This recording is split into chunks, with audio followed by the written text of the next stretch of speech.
And I want to go now to the retired U.S. Navy Admiral, CNN senior military analyst, James Stavridis. And Admiral, I so much appreciate your time. So, when you hear what Erin's saying now, it's a matter of when, not if.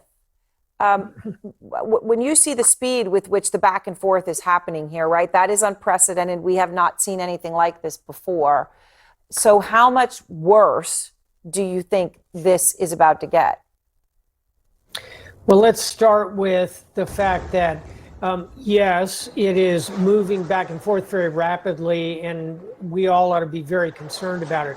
On the other hand, the Iranian response has been relatively muted. 100 drones, dozens of ballistic missiles, every one of those a tragedy if you're in the fragmentation pattern of it. However, Iran has hundreds. They could throw many more missiles at Israel. I think thus far we can be kind of 80% hopeful that this thing will slowly settle down. But Erin, here's the point.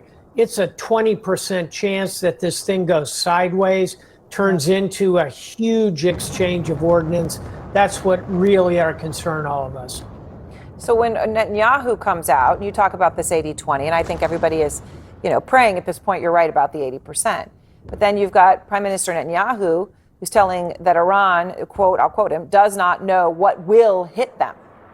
So I guess, Admiral, the big question here is, and the person who ultimately seems to bear so much of the choice as to whether this is the 80 or the 20 is Prime Minister Netanyahu. What is his end game? What is his goal here? Well, at the most charitable end of analysis, it would be to say his goal is to ensure that Iran never has the capacity to have a nuclear weapon. I think a vast majority of observers would support that. The question is, how do you get to that point? Do you do it by launching endless numbers of these kind of strikes, pulling the United States into it? You used earlier the acronym, the big bunker busters.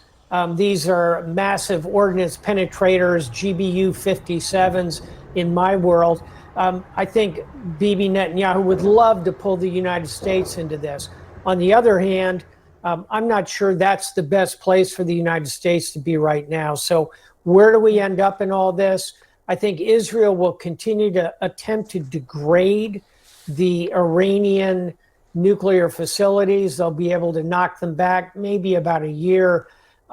Personally, I would say for the Trump administration, this is not the moment to leap into a war in the Middle East.